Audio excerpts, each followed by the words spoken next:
Bien, chicos, ahora sí, ya tenemos ya. Muy bien. Aproximación a la dimensión estética del arte, ¿no? Hoy vamos a hablar del modernismo, vamos a hacer hincapié en Rubén Darío y luego vamos a hablar de la poesía hispanoamericana contemporánea para centrarnos en la obra de este gran poeta que es Pablo Neruda. ¿Ya? Muy bien. Entonces vayamos al tema inicial, que es el modernismo, pues chicos, ¿no? Oye, ¿qué pasó? Ya, muy bien. Vayamos al modernismo. Vamos a darle pase a Danixa, que se está uniendo al equipo. ¿Ya? Buenas tardes a cada uno de ustedes, una vez más. A ver, ¿qué referencias debemos tener en cuenta para comprender al movimiento modernista?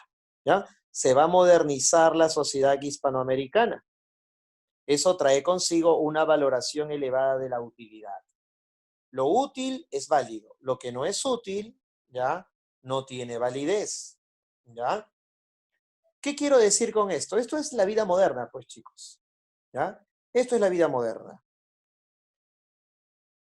Las personas van a ser instruidas en cuanto a lo que sea necesario para realizar una actividad, para que sean buenos en esa actividad específica que van a llevar a cabo. Tienes que saber lo que sea útil. Lo que no es útil de saber, entonces no tienes que conocerlo. Por eso algunos chicos que estudian, eh, no digo que todos, pero más o menos para que entiendan pues cómo es ese espíritu utilitarista, algunos chicos dicen, a ver, voy a postular a la uni. Voy a postular a la uni. Lo más importante es saber física, saber química, ¿ya? Saber actitud, pero el peso de conocimientos no tiene tanta validez. Entonces, estudio lo que resulta más útil y dejan de lado las humanidades, dejan de lado el lenguaje, la literatura, la historia. Entonces se abocan por lo útil, ¿ya? Y ese interés por lo útil hace que muchas personas empiecen a obviar, a omitir un conocimiento mucho más elevado. Empiecen a cultivar un espíritu más utilitarista y menos ambicioso en cuanto a sus conocimientos y preferencias intelectuales y artísticas. Esa viene a ser la vida moderna. El arquitecto quiere leer solamente sobre arquitectura. El ingeniero solo sobre estructuras, ¿no? Y digamos técnicas para ejecutar su trabajo, su oficio, su profesión, cuando el hombre debería buscarlo todo y llenar su espíritu con distintos conocimientos.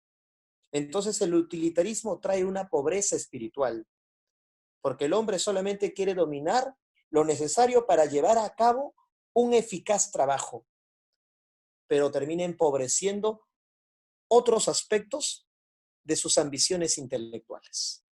¿Ya? Lo que se debe o lo que debería darse es el conocimiento integral del ser humano. El espíritu humano debería tratar de conocerlo todo, pero un espíritu utilitarista dice, yo voy a trabajar en esto, entonces solamente debo conocer lo que está relacionado con esta actividad. Lo demás no me interesa, es pérdida de tiempo, porque no lo voy a utilizar. Y cuando una persona piensa así, sus conversaciones terminan siendo bastante mediocres y bastante pobres, porque su conocimiento termina siendo bastante limitado. Por eso los artistas no buscan solamente conocer sobre un tema, sobre un asunto, sino sobre diversos temas y asuntos para enriquecer su espíritu. Por eso los artistas del modernismo miran la cultura moderna, miran la vida utilitarista como una vida mediocre, que solamente tiene finalidades económicas, no tienen fines ni objetivos más elevados. ¿Se comprende, chicos, la referencia? ¿Se va entendiendo? Ya, muy bien, chicos. Jair al menos ya me respondió, ¿no? Los demás, de repente no han entendido. Ya, perfecto, muy bien. Ya, ahora, las leyes del mercado llegan a cubrir el campo artístico y la obra de arte, por efecto mecánico, se convierte en una mercancía. Todo se convierte en mercancía. Todo es mercancía. El arte también se convierte en mercancía. Y por lo tanto, el artista es visto como un trabajador que realiza arte. pero ese arte es una mercadería. Así como un hombre hace panes, pues el artista hace poemas. Y así como el pan cuesta un determinado precio, pues un libro de poesía debe costar también un determinado precio. Y el arte se convierte en una mercancía más. Y el artista es visto también como un trabajador más dentro de nuestra sociedad. Pero todos quieren pan, porque el pan es útil. Pero la poesía, ¿qué utilidad práctica tiene en la vida cotidiana? Muchos dicen ninguna, no tiene ninguna aplicación práctica en la vida diaria el arte. El arte es una decoración, es un adorno, es algo innecesario. Podemos vivir sin ello. En cambio, sin pan, sin comida, eso es imposible. Pero habría que recordar aquellas hermosas palabras de Federico García Lorca. Hace unos días lo compartí en mi página del Facebook. García Lorca, cuando tuvo que participar en la inauguración de una biblioteca en Granada, dijo, de pan no solamente vive el hombre,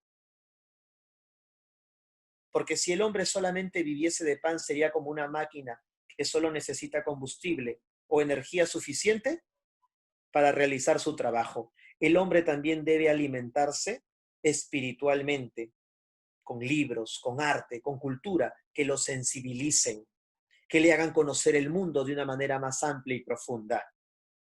De pan no solamente vive el hombre. El arte es una interpretación del mundo. El arte es una interpretación de los elementos distintos de la creación. El arte no es solo una decoración. Quien comprende que el arte solamente es una decoración, es solamente un adorno, pues no comprende realmente lo que es el arte. Y tiene una visión un tanto limitada y mediocre, por lo tanto, de lo que es la actividad artística. Por eso, el artista del modernismo mira con insatisfacción que el arte se convierta en una mercancía, porque muchas personas piensan que comprando un libro, comprando un cuadro, simplemente teniéndolo en su propiedad o bajo su techo, ya tienen arte. Pero el arte no solamente está hecho para ser comprado, sino para ser comprendido, porque el arte encierra una reflexión, una interpretación de la vida. Por eso en El Rey Burgués, ¿se acuerdan de ese cuento de Rubén Darío, El Rey Burgués? Lo tenía todo en su palacio. Tenía de todo en su palacio. Tenía esclavas, tenía animales exóticos, tenía diversos objetos y artículos procedentes de Japón y de China, estatuas, cuadros, pero no comprendía el arte. Creía que con poseer todo ello ya era culto. Pero a pesar de jactarse de ser un hombre culto, el rey burgués jamás había oído hablar de un poeta. Por eso le preguntó, ¿no?, a sus cortesanos, ¿qué es esto que acaba de llegar? Esta rara especie de hombre, ¿qué es? ¿Un poeta? ¿Qué es un poeta? Entonces no era realmente un hombre culto. Poseer objetos artísticos no te convierte en un hombre culto. Así como cuando los chicos compran folletos.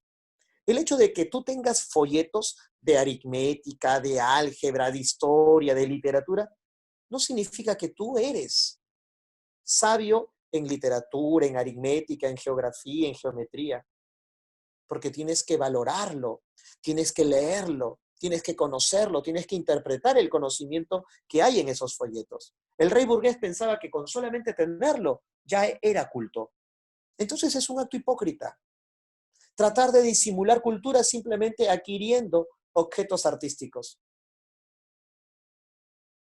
Y en el fondo no lo sabía valorar, no lo sabía comprender. ¿De qué sirve tener una biblioteca llena de libros si nunca entras a esa biblioteca? Si solamente te sirve esa biblioteca para que te tomes fotos y luego las termines compartiendo pues en el Face o en el WhatsApp. Entonces, esa es la crítica, ¿no? La hipocresía intelectual de la burguesía. Por eso el título del cuento, El Rey Burgués. Ya no están los aristócratas, los antiguos mecenas y protectores de los artistas. Con la revolución industrial ascendió una nueva clase social, ¿Cuál es esa clase social? La burguesía. Les pregunto, chicos, ¿qué buscan los burgueses? ¿Cuál es el objetivo del burgués? Acumular fortuna, acumular capital, acumular riquezas, profesor. ¿Riquezas artísticas o materiales? ¿Riquezas intelectuales o monetarias? ¿Mm? Ahora entienden el proceder del rey burgués, ¿no? Acumular, reunir, ¿ya? Elementos materiales que de alguna manera proyecten su cultura, pero era una cultura bastante pobre, porque jamás había oído hablar de un poeta y no sabía entender lo que el poeta decía. Por eso cuando el poeta habló y criticó, ¿no? la, la visión que tienen las élites burguesas del arte, el rey burgués le dijo, cállate, no vuelvas a hablarme ni de ideales ni de jerigonzas. Jerigonzas, términos complicados, un lenguaje difícil de entender, porque no está en capacidad de comprender esas jerigonzas o esas expresiones. Si quieres comer pan, porque el poeta tenía hambre, si quieres comer, si quieres alimentarte, no me vuelvas a hablar de ideales poéticos, de jerigonzas, y le dio una cajita musical. Vete al jardín, mueve la manija, mueve la manivela, produce música cada vez que pase. Y por cada pieza de música, un pedazo de pan. ¿Aceptó o no aceptó el poeta? ¿Qué dicen ustedes, chicos? Sí aceptó. Y se fue al jardín a mover la manivela de esa cajita musical. Pero cuando llegó el frío, el rey burgués y sus cortesanos entraron al palacio. Y mientras todos gozaban de la dicha y del esplendor material y económico que había en el interior del palacio, el frío invierno, terminó sepultando y acabando con la vida del poeta. Eso quiere decir que en la sociedad burguesa, en la sociedad materialista y utilitarista, el arte no tiene espacio. El artista no tiene importancia, no tiene trascendencia. El arte es una mercancía, pero que no sabe ser consumida ni sabe ser valorada. ¿Ah? Muy bien. Esa es una situación que debemos tener en cuenta para comprender por qué los artistas del modernismo como Rubén Darío empezaron a realizar una literatura evasiva, es decir, una literatura que escapara de la realidad. Por eso Rubén Darío nos habla de París, pero no el París burgués del siglo XIX, sino el París aristocrático del siglo XVIII. El París que no es transitado por mendigos, que no es transitado por burgueses, por comerciantes, por profesionales, ni por automóviles. No, un París transitado por duquesas, por princesas, por caballeros. Y no van en carros que echan humo, sino en engalanados y excelsos caballos, ¿no? Que arrastran hermosos carruajes muy bien cincelados y diseñados. O sea, un París, perdón, idealizado, ¿ya? Entonces desarrollan una mirada evasiva de la realidad. Evaden una realidad que al artista también lo termina evadiendo. Es como una majadería, ¿no? No me quieres aquí, pues yo tampoco te quiero a ti. La sociedad utilitarista no me quiere, pues yo en mis poemas tampoco voy a referir a esta sociedad utilitarista. Esta realidad no me quiere a mí, pues yo en mis poemas tampoco los voy a querer. Y yo no voy a hablar de edificios, no voy a hablar de burgueses, no voy a hablar pues de pistas, de casas, de negocios, no, yo voy a hablar de duques, de princesas, de príncipes, de seres mitológicos. Por eso el arte modernista termina evadiendo la realidad, ¿ya? En ese mundo ficticio y artificioso creado a través de palabras y seres míticos, se busca escapar de una realidad mediocre donde el artista no tiene espacio, donde el artista es despreciado. ¿Ya? Muy bien. Por eso, el artista, creador de sensibilidades, ¿no? De cosas útiles, empieza a ser visto como un ser que no encaja dentro de la sociedad utilitarista. Por eso el artista empieza a crear mundos imaginarios para poder refugiarse en ellos. ¿Ya? Muy bien. La presencia del capitalismo norteamericano va influyendo en los modos de vida. Por eso el modelo burgués cada vez cobra más fuerza en los países de Hispanoamérica. Y ese modelo burgués es acuñar cada vez más bienes materiales, ¿ya? Cada vez un mayor amor al dinero, pues, ¿no? Un mayor amor al lucro, ¿no? Al progreso económico, no necesariamente al progreso intelectual o cultural, y mucho menos artístico, ¿ya? Bien, a ver, ¿qué características vamos a encontrar? Es el primer movimiento literario oriundo de Hispanoamérica, ojo con eso, ¿ah? Es el primer movimiento literario oriundo de Hispanoamérica que renuncia a imitar moldes españoles. Es más, el modernismo influye en España, ¿ya? Esta historia que les acabo de relatar, El Rey Burgués, si ustedes leen Luces de Bohemia, de Ramón del Valle Inclán, un integrante de la generación del 98, tiene mucho en común, porque ahí también hay un personaje llamado Max Estrella, en Luces de Bohemia. Profe, ¿cómo consigo ese libro? Está gratis en internet, pones Luces de Bohemia, PDF, y ¡pum! Descargas el libro en PDF, gratuitamente, ¿ya? Y lo vas a leer, si es que tienes tiempo, en un día, en unas 5 o 6 horas, bien entretenido ahí con ese librito, y vas a acabar el librito. Es bastante sencillo de leer, ¿ya? Es la historia de Max Estrella, un artista despreciado por la sociedad en la que vive. Entonces, un escritor español como Ramón del Valle Inclán termina recibiendo la influencia de un escritor nicaragüense, por ende hispanoamericano, como Rubén Darío. Y otros autores, como Juan Ramón Jiménez, como Antonio Machado, también representantes de la generación del 98, van a recibir esa influencia. Entonces, ya no es España la maestra, ya no es España la que guía nuestros pasos, es España ahora la que recibe las enseñanzas que vienen de Hispanoamérica, ¿ya? Por eso es el primer movimiento literario oriundo de Hispanoamérica que renuncia a imitar los moldes españoles. Es España quien termina aprendiendo de los poetas hispanoamericanos, ¿ya? Si España era la maestra, ahora será la alumna, por así decirlo, ¿ya? Muy bien. Ahora, ¿cuáles son las grandes influencias que va a recibir el modernismo? Va a recibir influencia de distintos movimientos, ¿ah? Pero los más impactantes, los más importantes van a ser el parnasianismo y el simbolismo. El parnasianismo le otorga perfección formal, es decir, palabras bonitas, palabras elegantes. Chocano, en su famoso poema titulado La Magnolia, dice lo siguiente: era un ánfora digna de un artífice heleno, un marmorio prodigio de la clásica era, que muestra su fina redondez a manera de una dama que luce descotado su seno. Palabras como marmorio, prodigio, ¿no? Artífice, heleno, no son palabras que se usen comúnmente en una conversación cotidiana. Por lo tanto, el poeta trata de pulir su lenguaje, ¿ya? Pulir sus palabras para que si una persona de espíritu mediocre, ¿no? De formación intelectual pobre, diga, ¿qué es esto? Ah, no me gusta, y lo tire. Porque los artistas del modernismo tratan de crear para una élite intelectual, para espíritus más elevados, para espíritus más cultivados, no para espíritus pobres ni mediocres, ¿ya?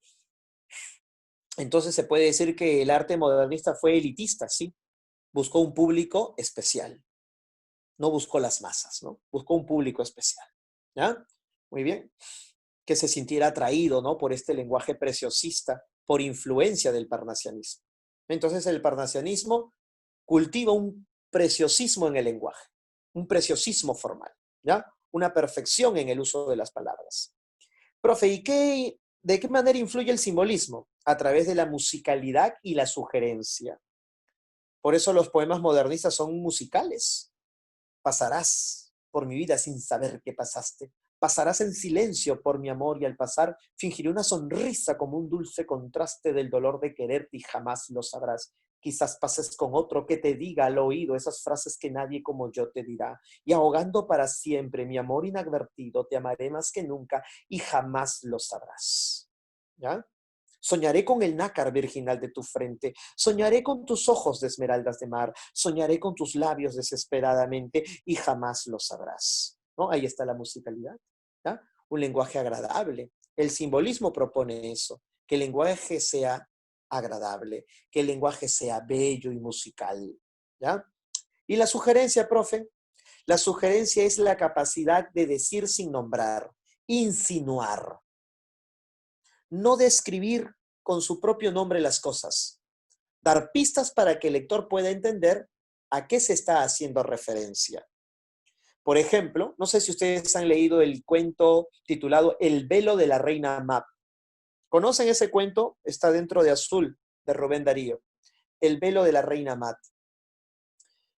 Ella ha repartido los dones, las aptitudes, las capacidades a los seres humanos. Ha distribuido la fuerza a los militares, ¿ya? Ha distribuido la voluntad a los herreros, a los artesanos, para siempre seguir adelante. También le ha dado los dones del arte al escultor, al pintor, al músico, al poeta. Pero en el cuento no aparecen los términos poeta, músico, escultor, ¿ya? No aparecen esos términos. Ella dice, se encontraban artistas. Uno había recibido el don de la cantera. El otro había recibido el don del iris. El otro el don del ritmo.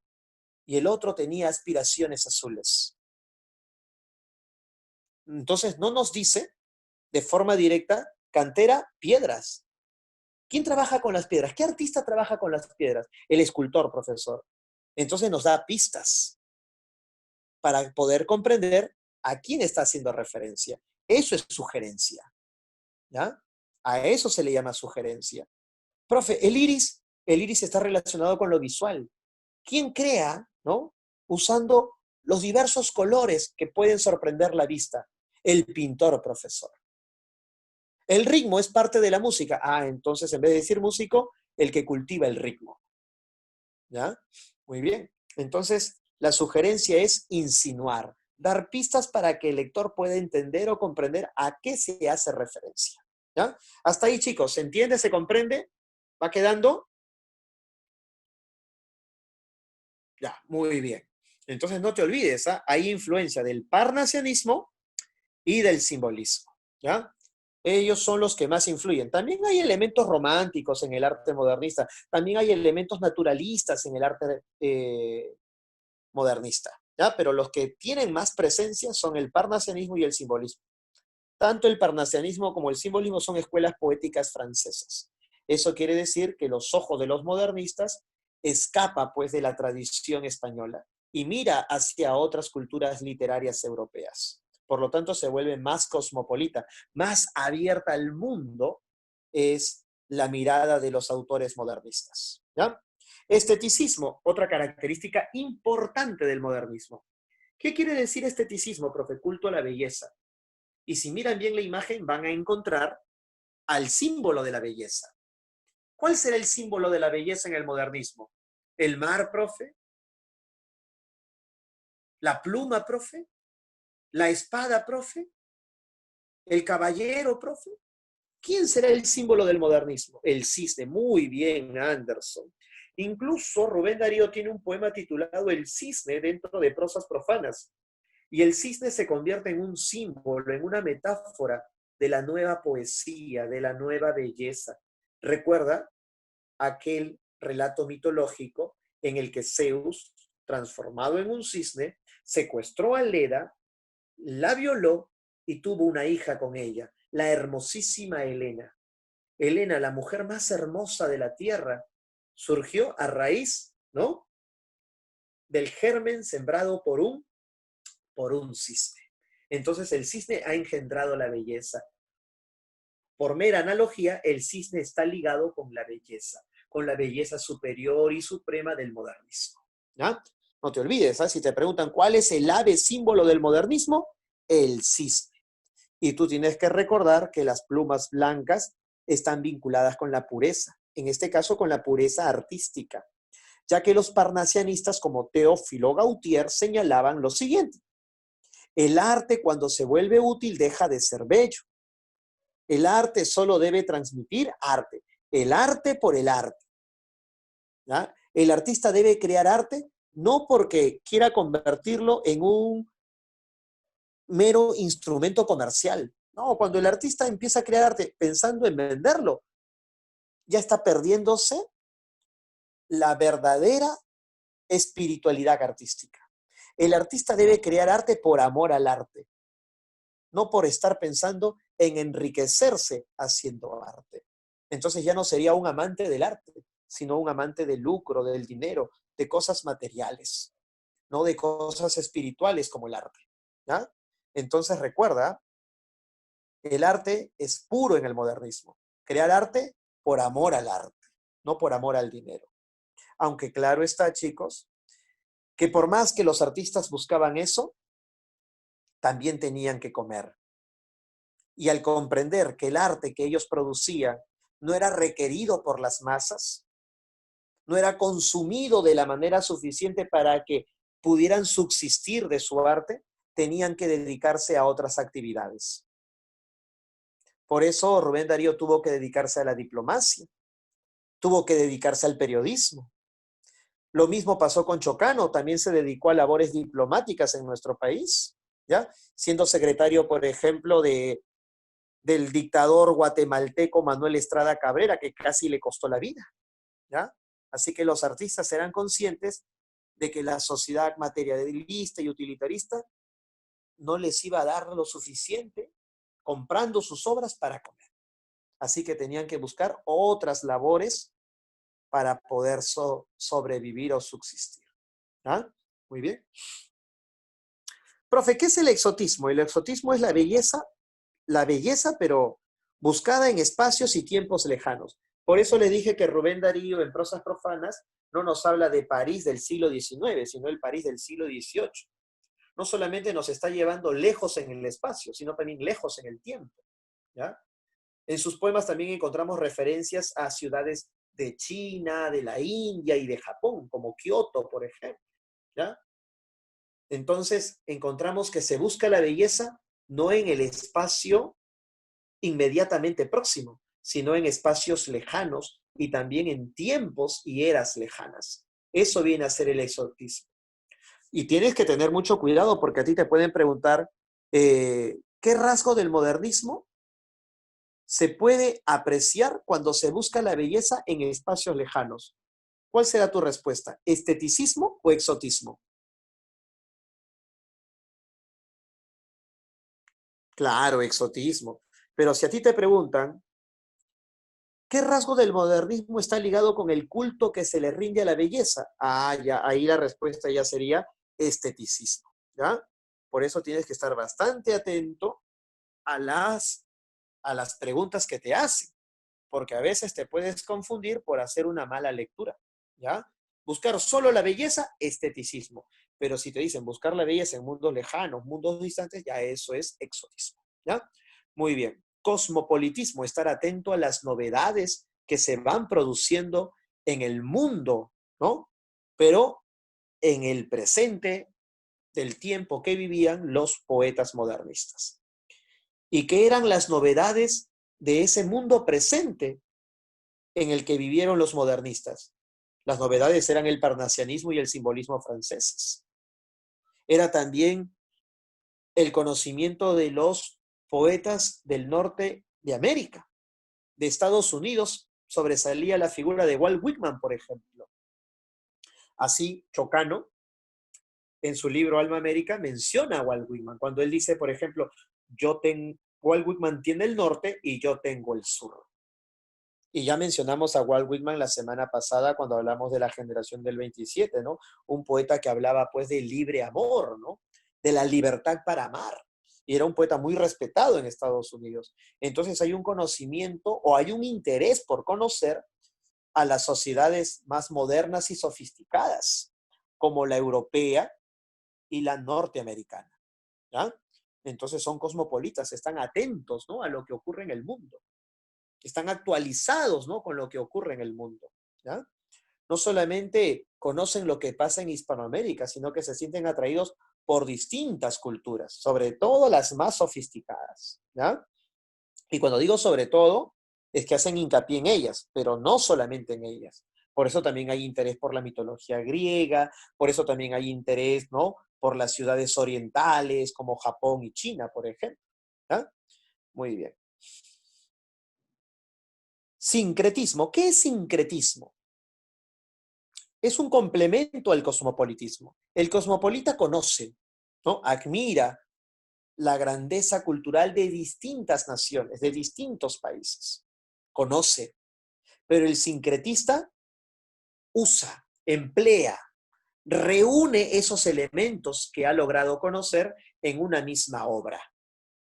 Entonces es un complemento, pero no es lo mismo. El cosmopolita admira y conoce las expresiones artísticas y culturales de distintas naciones y pueblos del mundo. Eso es un cosmopolita, conocer. Pero el sincretista usa ese conocimiento, usa los elementos de diversas culturas y las junta en una misma obra.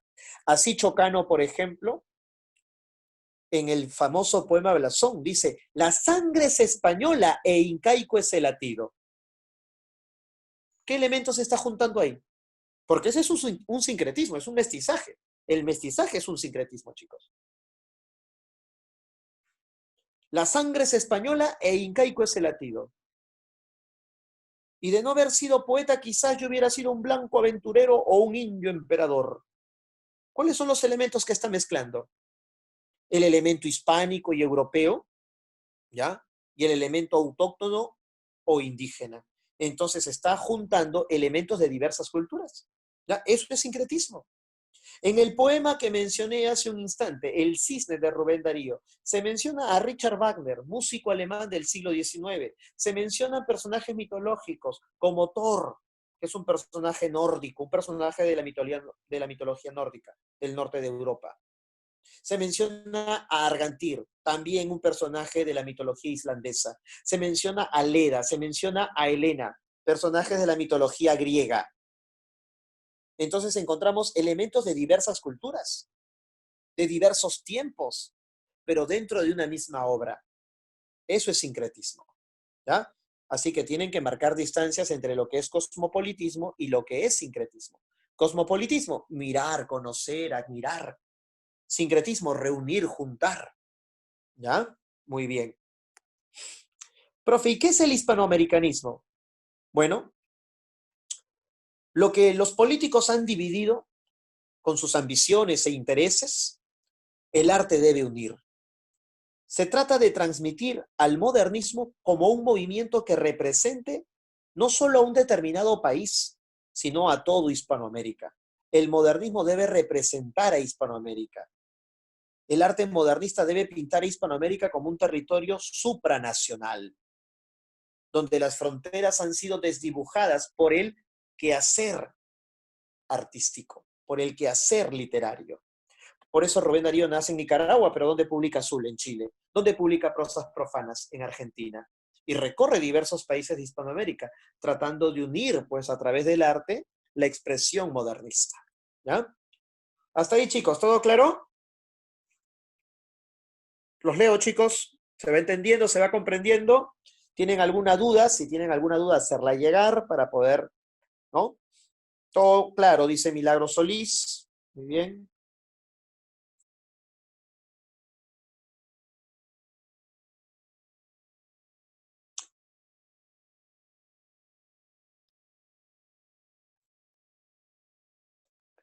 Justamente el cosmopolitismo me permite desarrollar el sincretismo. Te explico.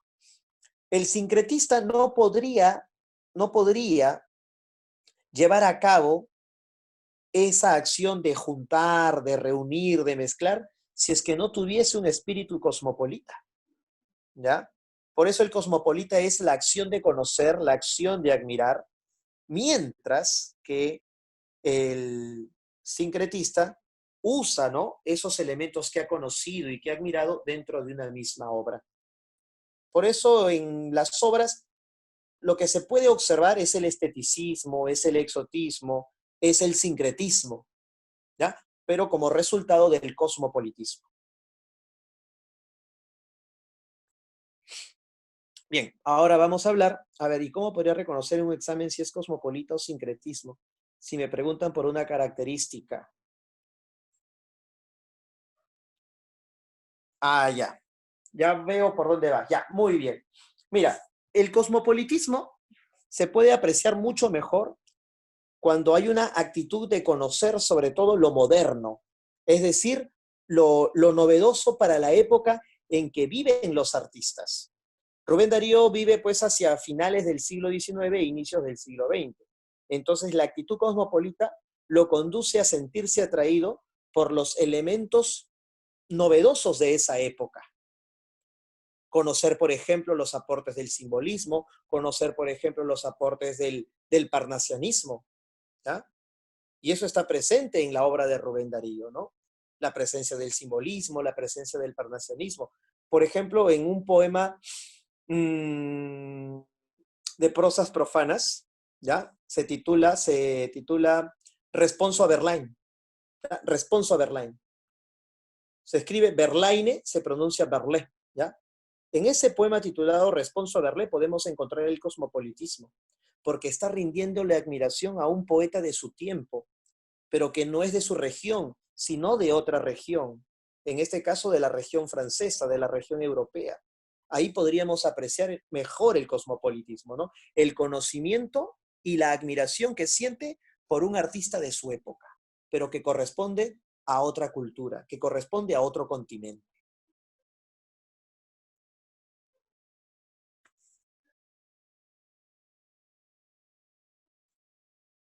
¿Me comprendes, Jair? ¿Se entendió ese pasaje? Ya, perfecto, muy bien. Ya, me gustaría que leyeras ese poema porque es muy interesante, aparte que te permite conocer el amplísimo vocabulario que dominaba Rubén Darío, ¿ya? El cosmopolitismo está más asociado con conocer lo novedoso, ¿no? Y lo novedoso para la época de Rubén Darío, pues, era Gautier, un parnasianista muy famoso, y a los simbolistas, como Verlaine, como Rimbaud, por ejemplo, ¿no? Y de todos los simbolistas a los que conoció Rubén Darío, al que más admiró fue a Verlaine, ¿no? O sea, a Verlaine. Y justamente en Prosas Profanas le dedico un poema. Entonces ahí podríamos apreciar mejor el cosmopolitismo, porque muestra admiración por algo que es novedoso en su momento, ¿no? Y que es ajeno a su cultura tradicional o regional, ¿ya? Muy bien, espero haber despejado tu duda, haber ayudado a, a comprender mejor esta característica. ¿Ya? Ya, muy bien. Ya. Y yo también te agradezco, ¿no? Porque me has hecho repensar, ¿no? Ese concepto y bueno, ya le encontramos un mejor sentido. ¿Ya? Muy bien. A ver, Rubén Darío en realidad, como les decía, ¿no? Rubén Darío nació en Nicaragua. Su nombre completo fue Félix Rubén García Sarmiento, ¿no? Félix Rubén García Sarmiento. Su nombre artístico, su nombre literario, Rubén Darío, ¿ya? Pero no tanto así, ¿no? Porque hay que recordar que Rubén Darío, uy, ¿qué pasó? ¿Ya? También escribió pues su biografía, ¿no? La vida de Rubén Darío escrita por él mismo. Y en otra obra titulada La historia de mis libros, hace referencia a Rubén Darío a sus vivencias, ¿no? Hace referencia a sus años iniciales. Y él recuerda que uno de sus antepasados, uno de sus ancestros, en vez de hacer referencia más a su apellido García, hacía referencia a su nombre. Y el nombre, pues, de uno de sus ancestros, uno de sus abuelos era Darío. Y en vez de decir, soy el señor Darío García, él se presentaba como Darío, ¿no? Y en el pueblo de Metapa, donde se formó Rubén Darío, a los hijos de ese señor lo llamaban no los hijos del señor García, sino los hijos del señor Darío. A los nietos, ahí vienen los nietos de Darío. Y en vez ya de llamarlos los hijos, los nietos, los sobrinos de Darío, ahí vienen los Darío. Entonces Darío quedó pues como un apellido, ¿ya? Quedó como una referencia que estaba ligada estrechamente con la familia de este escritor, ¿ya? Entonces Darío, más que un seudónimo, pues era un nombre que la familia había adoptado, ¿no? Por costumbre, ¿ya? Y de los dos nombres que tenía, él se sentía mucho más vinculado con Rubén. Y esa mezcla, Félix Darío no le gustaba. En cambio, Rubén Darío le resultaba más eufónico, ¿no? De ahí surge, pues, de ahí nace su nombre artístico, ¿no? Su nombre literario, Rubén Darío, ¿ya? Bien, desde muy jovencito demostró, pues, una extraordinaria capacidad para la creación literaria. Él señala que a los 3 años, eso a mí me parece una exageración, pero en su libro de memorias, ¿no? La vida de Rubén Darío, escrita por él mismo, señala que a los 3 años él ya sabía leer y escribir, imagínense. Y que ya, pues, a los 8 o 9 años ya daba a conocer sus primeros poemas, inclusive. Quizás pueda ser una exageración, ¿no? Un retoricismo hiperbólico de sus capacidades poéticas para incrementar, ¿no? Su fama y su prestigio de gran poeta. Y no ha sido el único que ha hecho eso, ¿no? Chocano también, pues, ha exaltado sus peculiaridades, ¿no? Bien, siendo muy jovencito viajó a Chile. Mira, saca tu línea, no tenía ni 20 años cuando llegó a Chile. Se hizo muy amigo de Pedro Balmaceda, ¿ya? Hijo de Manuel Balmaceda. Profe, ¿a mí qué me importa cómo se llama el papá del amigo de Rubén Darío? Es que el papá de Pedro Balmaceda no era cualquiera, el papá de Pedro Balmaceda, Manuel Balmaceda, había sido presidente de Chile y era el presidente en curso cuando Rubén Darío se hace amigo de Pedro Balmaceda. Y es importante referir este nombre porque el contacto con Pedro Balmaceda le abre a Rubén Darío un camino distinto en el arte poético al que había ido transitando. Rubén Darío, cuando llega a Chile, llega ya con poemas para publicar. Rimas, abrojos serían pues esos títulos, pero que seguían el camino, seguían la estela de la influencia romántica española. Sin embargo, al conocer a Pedro Balmaceda, que tenía una biblioteca muy nutrida y que estaba a la moda en cuanto a las creaciones literarias europeas se referían. Y gracias a esa biblioteca que le permitió conocer Pedro Balmaceda, pudo conocer Rubén Darío a los poetas parnasianistas y simbolistas. Y empezó a afrancesar su espíritu, ¿no? Empezó a afrancesar mucho más su espíritu. Si años atrás había conocido a algunos autores franceses, ahora en la biblioteca de Pedro Balmaceda conocería a lo más nuevo de la poesía francesa. Conocería las obras de Gautier, de Mallarmé, de Berlé, de Rimbaud, de Baudelaire, ¿no? Y terminaría pues afrancesando su espíritu, ¿ya? Y eso se va a sentir con gran intensidad en los poemas y en los cuentos que forman parte de Azul, ¿ya? Y que se publicó también en Chile, pues en el año 1888, ¿ya? Un par de años después de su arribo, de su llegada a dicha, ¿no? A dicha nación, ¿ya? Tiempo después, en Argentina, terminaría publicando prosas profanas. Profe, ¿por qué se fue a Argentina? Bueno, Rubén Darío necesitaba llegar a una sociedad más abierta a las influencias europeas. Si salió de Nicaragua es porque le parecía muy provinciano el, el proceder artístico que había en su país de origen.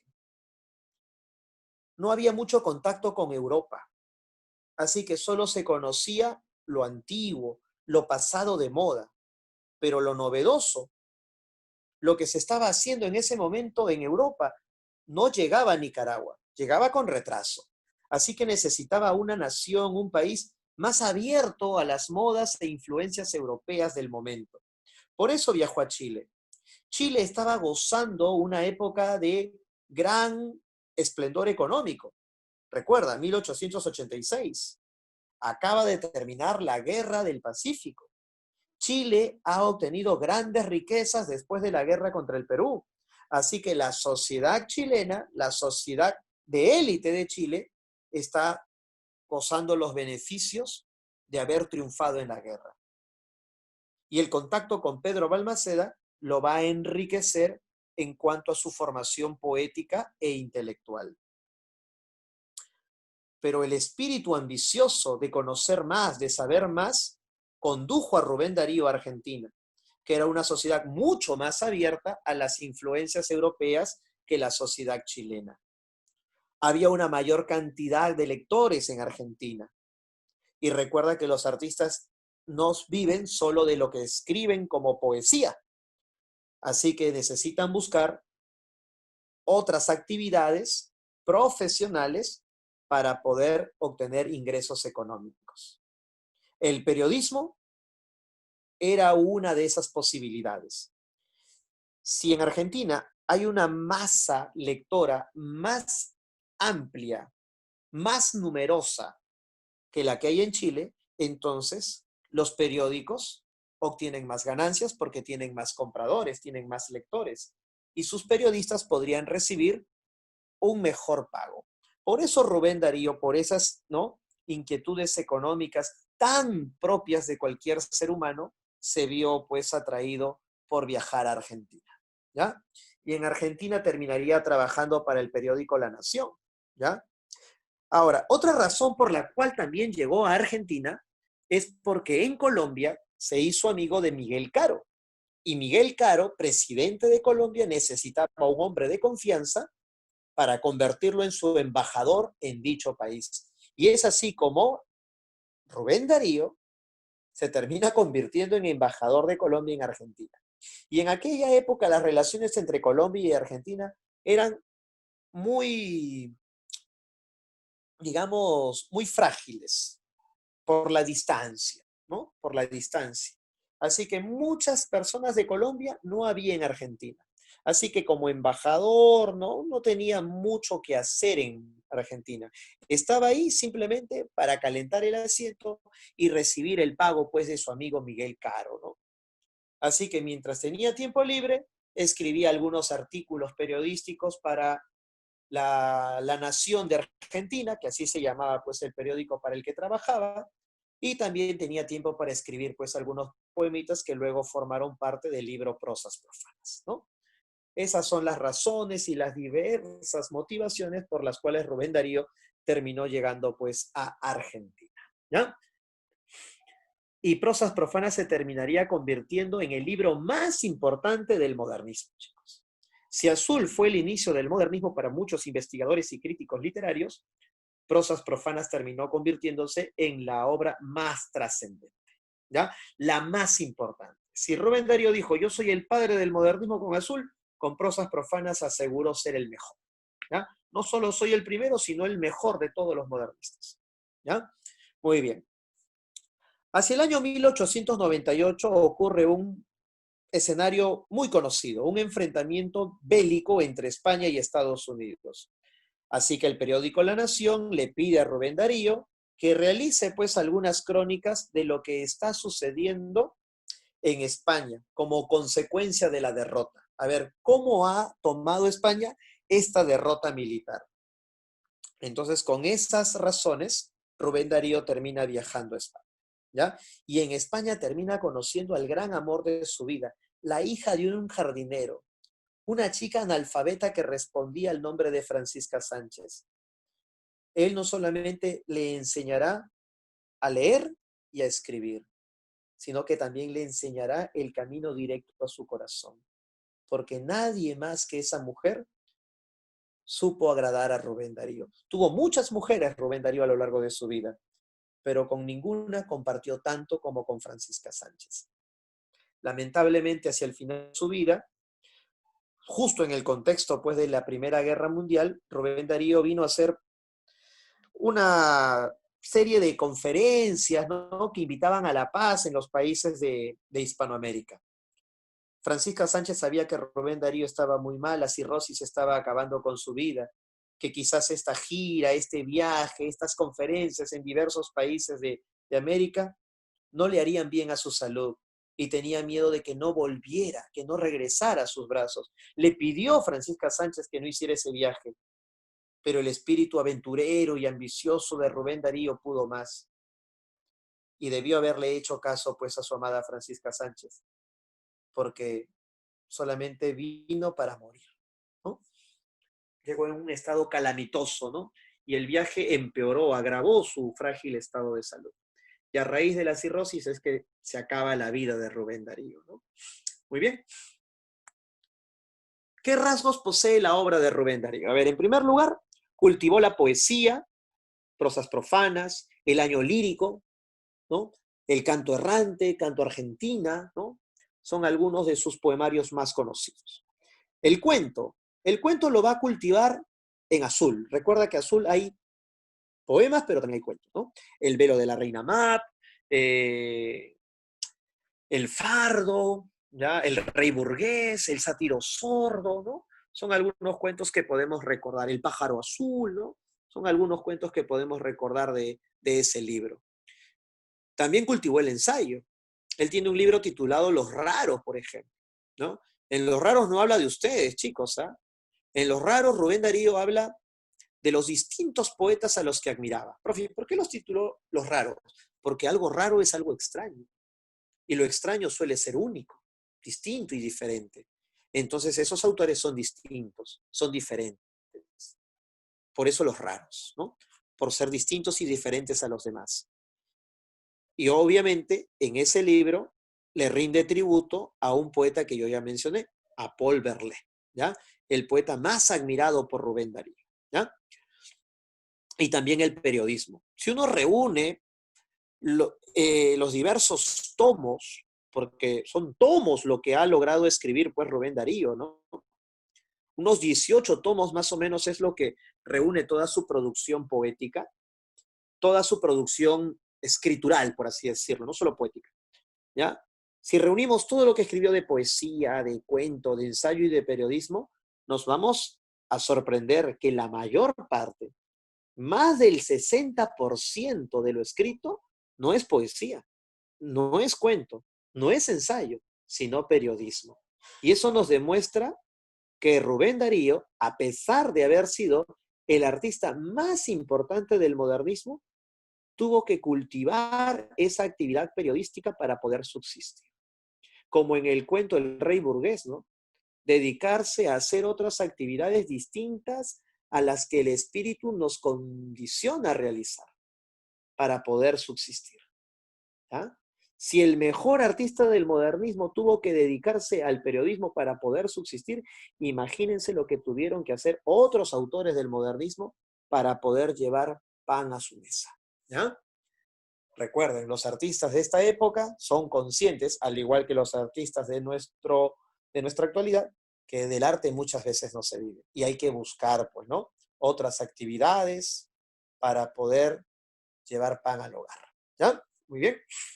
Ahora, no solo él, también Pablo Neruda y también César Vallejo son considerados forjadores de la nueva poesía hispanoamericana. Pero antes que Vallejo y antes que Neruda, estuvo Rubén Darío. Rubén Darío termina siendo el mentor de Vallejo y de Neruda. Recuerda que las primeras etapas de las obras poéticas de Neruda y de Vallejo están influenciadas por el modernismo. 20 poemas de amor y una canción desesperada, influencia modernista. Los Heraldos Negros de Vallejo, influencia modernista. Entonces, en calidad de, de maestro, ¿no? Rubén Darío y sus discípulos poéticos, Pablo Neruda y Vallejo, terminan siendo los forjadores de la nueva poesía hispanoamericana. ¿Ya? ¿Qué vamos a encontrar en su obra? Descripciones y temas preciosistas. Esta es una marca del parnasianismo. Hay elementos parnasianistas en la obra de Rubén Darío, pero también hay un lenguaje sugerente y musical por impacto del simbolismo. Y a eso le podemos sumar rezagos románticos y elementos naturalistas. Entonces podemos decir que la obra de Rubén Darío es un caleidoscopio, es una, eh, una, un eclectismo, ¿no? La obra de Rubén Darío es una obra ecléctica. Profe, ¿por qué ecléctica? Porque reúne elementos de diversas, ¿no? De diversas procedencias, ¿ya? Es sincrética la obra de Rubén Darío. Sincrética porque reúne elementos parnasianos, simbolistas, naturalistas, incluso románticos. ¿Ya? Recuerda que en azul todavía existen rezagos románticos. Por ejemplo, el año lírico relaciona la actividad creativa y sentimental con la naturaleza. ¿Y qué movimiento artístico que nosotros ya conocemos realizaba esa ligazón, realizaba esa vinculación entre lo artístico, lo sentimental y la naturaleza? Profe, el romanticismo. Entonces podemos decir que hay elementos románticos también en la obra literaria de Rubén Darío, ¿no? Eso es sincrético, eso es ecléctico, pues, ¿no? La posición ecléctica es la que combina diversos elementos, ¿ya? Muy bien. Domina un impresionante vocabulario Rubén Darío, ¿no? Es uno de los pocos artistas, al igual que Cervantes, al igual que Góngora, que ha dominado, ¿no? A ciencia cierta, el gran vocabulario que nuestro idioma nos permite conocer, ¿ya? Rubén Darío es un alquimista de la palabra, ¿no? Es un mago de las creaciones verbales, ¿ya? En este caso, de las creaciones verbales escritas, ¿no? Muy bien. Exotismo y cosmopolitismo, pues eso ya es redundante en su obra decirlo, ¿no? Aquí tenemos un poemita, chicos, ¿no? Titulado El Cisne, dice así. Fue en una hora divina para el género humano, el cisne antes cantaba solo para morir. Cuando se oyó el acento del cisne wagneriano, fue en medio de una aurora, fue para revivir. Sobre las tempestades del humano océano, se oye el canto del cisne, no se cesa de oír, dominando el martillo del viejo Thor germano o las trompas que cantan la espada de Argantir. Oh cisne, oh sacro pájaro, si antes la blanca Helena del huevo azul de Leda brotó de gracia llena, siendo de la hermosura la princesa inmortal, bajo tus blancas alas la nueva poesía concibe en una gloria de luz y de armonía la Helena eterna y pura que encarna el ideal. ¿Qué es lo que busca transmitirnos con este poema el señor Rubén Darío, chicos? ¿Qué intenta transmitir con estos versos Rubén Darío?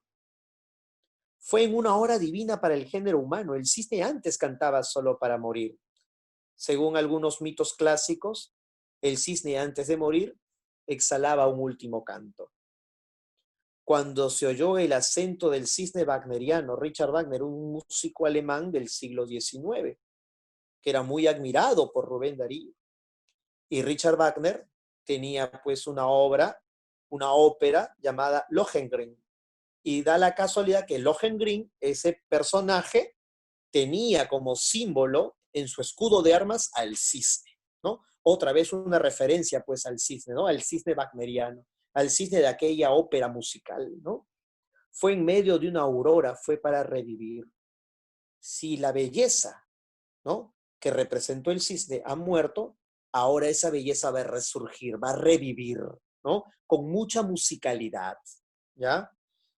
Sobre las tempestades del humano océano se oye el canto del cisne, no se cesa de oír, dominando el martillo del viejo Thor germano o las trompas que cantan la espada de Argantir. ¿Qué es lo que nos quiere decir en ese segundo fragmento, en esa segunda estrofa? A pesar, ¿no?, de las tempestades que abundan en el humano océano, que abundan pues entre los hombres, el canto del cisne no se cesa de oír. Está surgiendo una belleza nueva, una estética nueva, que a pesar de lo tempestuoso del género humano, podríamos mencionar Thor germano, el poder de su martillo, o las trompas que cantan la espada de Argantir, a pesar del poder y de las guerras a las que conducen la ambición por el poder, este canto no deja de cesar.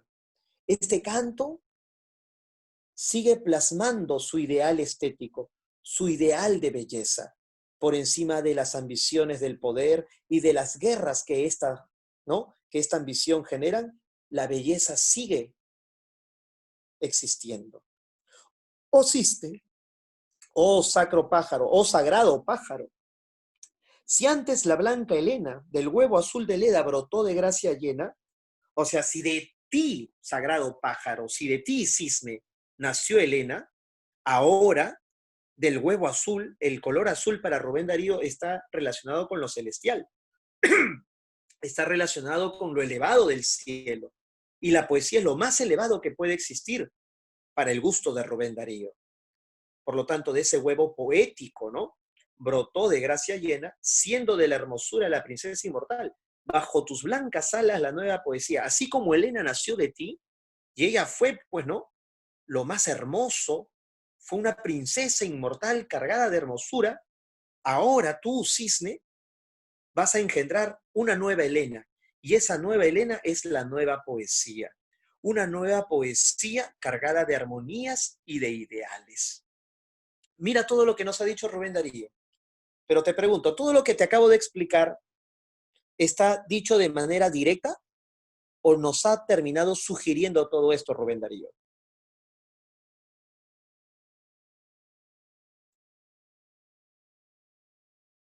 Claro, sugiere, insinúa, no lo dice de forma directa, no lo dice con las palabras que yo he transmitido en mi explicación.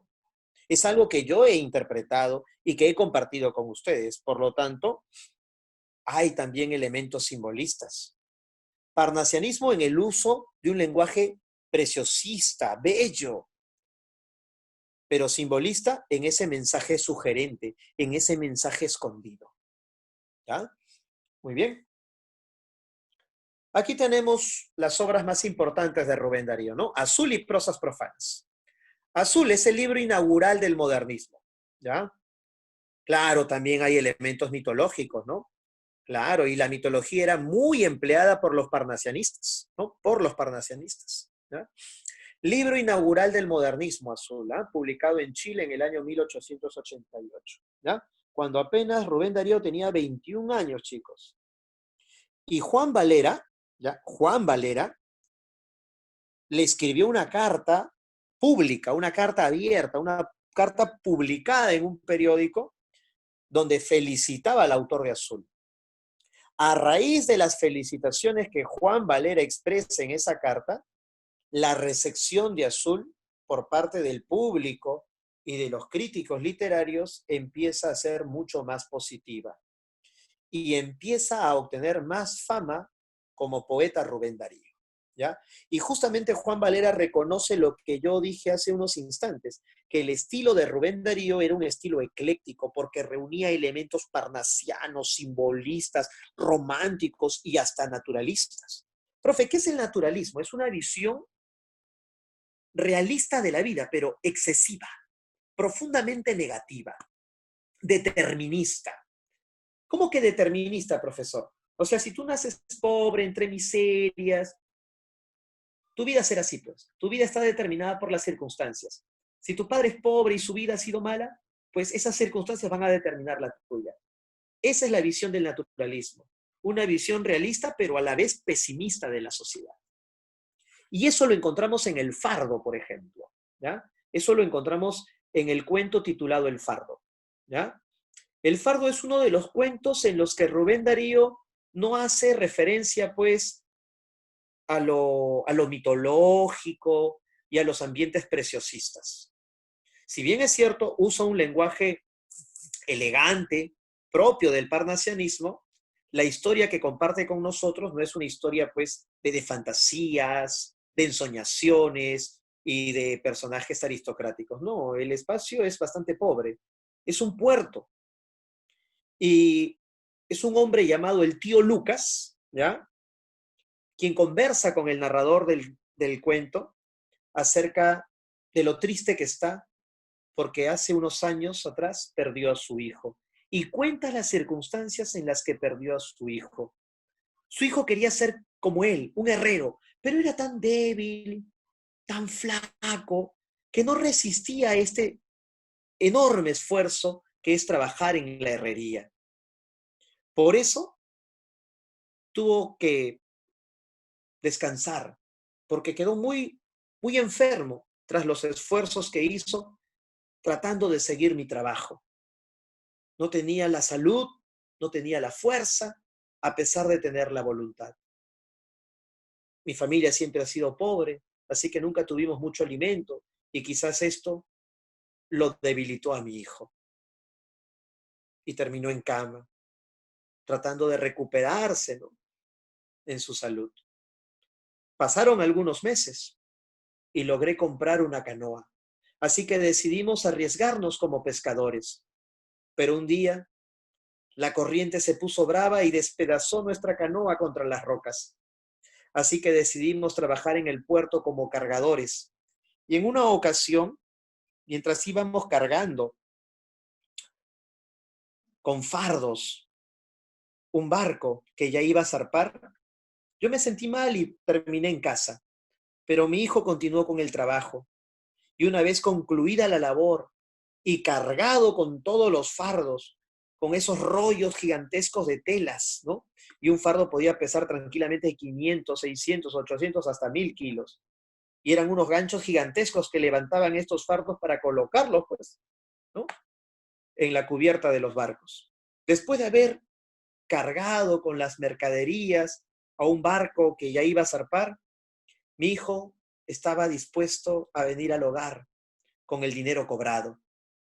Pero en ese instante, uno de los fardos mal colocados en el gancho se vino abajo y cayó sobre mi hijo, acabando con su vida inmediatamente. Y desde su pérdida,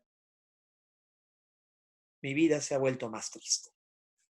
Y al final el narrador pues nos cuenta, ¿no?, que esta historia lo dejó bastante conmovido, que lo dejó bastante triste, ¿no?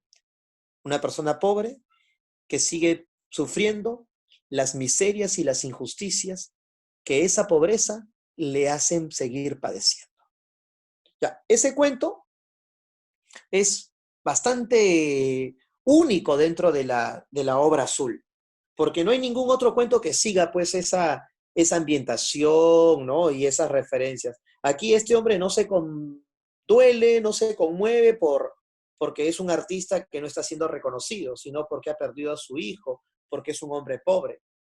En cambio, en otros cuentos sí encontramos pues la referencia a la crítica a la sociedad, pero porque no se valora el arte.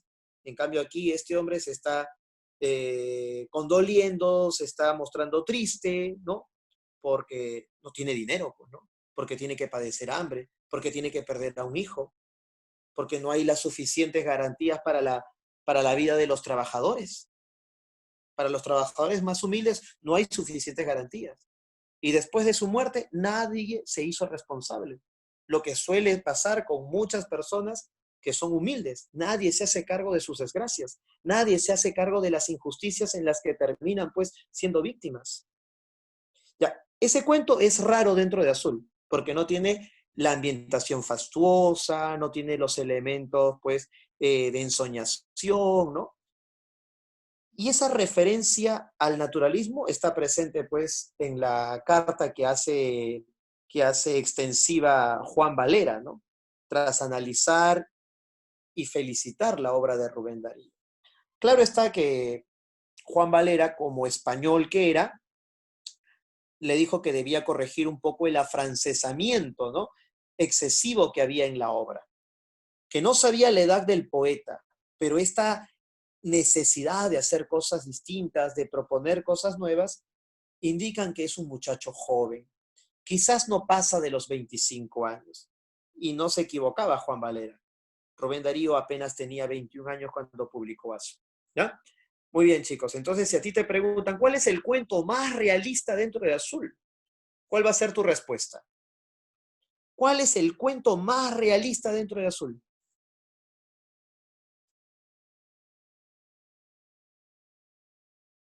Ahí ya no hay elementos mitológicos, pues no hay ambientes aristocráticos. ¿Cómo se titula el cuento que acabo de relatarles, chicos?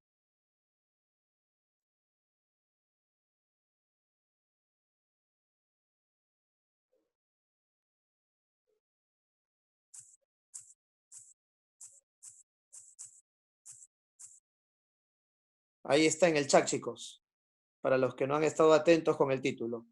El fardo, ¿ya? El fardo es uno de los cuentos extraños, raros dentro de Azul, ¿no? Porque generalmente en los cuentos de Azul encontramos seres mitológicos, ambientes preciosistas. Este cuento no, ¿no? Este cuento tiene pues una ambientación distinta, ¿no? Una mirada pesimista, ¿no? Y empobrecedora del ambiente, ¿no? Eso es lo que encontramos en el Fardo. Bien, chicos. Ahora, Azul reúne poemas y cuentos. Los poemas destacan por sus elementos románticos. Recuerda lo que dije, ¿no? En el año lírico encontramos 4 secciones, 4 partes. El año lírico es uno de los poemas más representativos dentro de este libro. Las secciones tienen sus propios títulos. Autumnal, que hace referencia al otoño. Primaveral, que hace referencia a la primavera. Invernal, que hace referencia al invierno. ¿Cuál falta, chicos?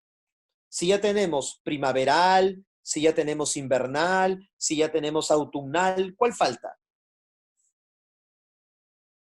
¿Cuál es el que debe completar para cerrar el ciclo de las estaciones? Estival, muy bien. Profe, ¿y por qué no puso veranal? Invernal, veranal, profe. Porque suena mal, pues, ¿no? No es eufónico, no es agradable. Además, verano, todo el mundo, ¿no? Hasta el que es menos cultivado dice verano, verano para referir esa estación. En cambio, un espíritu cultivado, fino, elegante, prefiere palabras más rebuscadas, como estío, por ejemplo, para referir el verano. De ahí viene entonces estival, ¿no?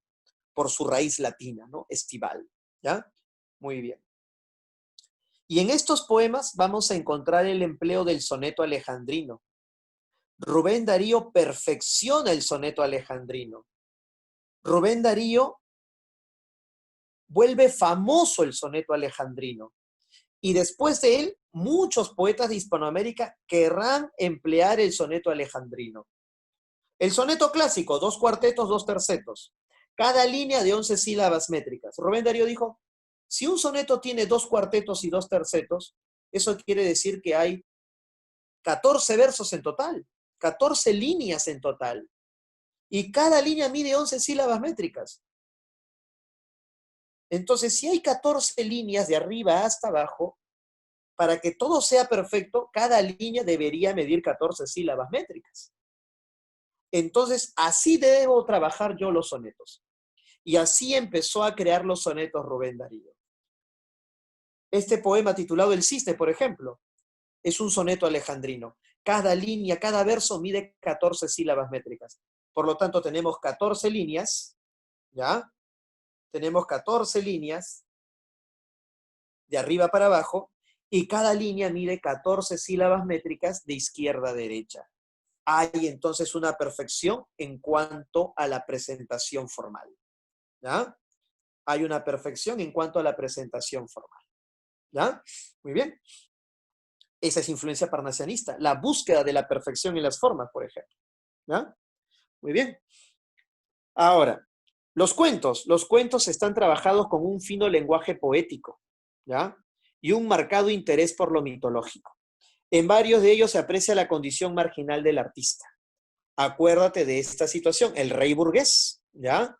¿No? La visión marginal del artista, ¿no? El artista termina muerto de hambre. En el sátiro sordo, el sátiro es el dueño de un bosque y de pronto recibe la visita, ¿no? Recibe la visita de Orfeo. Todos los animales del bosque han quedado fascinados con Orfeo. Pero el que tiene que decidir que Orfeo se quede es el sátiro. Pero como Apolo lo maldijo y lo ha privado de la audición, no valora, no comprende el arte musical de Orfeo. Voltea para un costado y le pide a su consejera, ¿ya? La alondra, que le diga qué debe hacer. Y la alondra, con su trino, con su canto maravilloso, le dice, Orfeo debe quedarse. Pero el sátiro no escucha. Así que voltea a otro lado y ve al burro, y el burro mueve su cabeza de lado a lado, indicándole con ello que Orfeo debe irse. Por tanto, el sátiro sordo, con su ceño fruncido, le dice a Orfeo que debe irse. Y le extiende el dedo para indicarle la salida. Y Orfeo se va triste, triste, triste. Tan triste que se quiso matar, pero hizo algo peor. Algo peor que matarse, profe, sí, se casó, ¿no? Y así termina pues el cuento titulado El sátiro sordo. Entonces podemos decir que el sátiro es el hombre poderoso dentro de la sociedad burguesa, dentro de la sociedad materialista, que no sabe comprender, que no sabe valorar pues al artista, ¿no? Esta sociedad representada por el sátiro no comprende el arte, no lo sabe valorar. Y el artista, por lo tanto, termina marginado, ¿no? Muy bien, chicos, eso es lo que vamos a encontrar en el libro azul.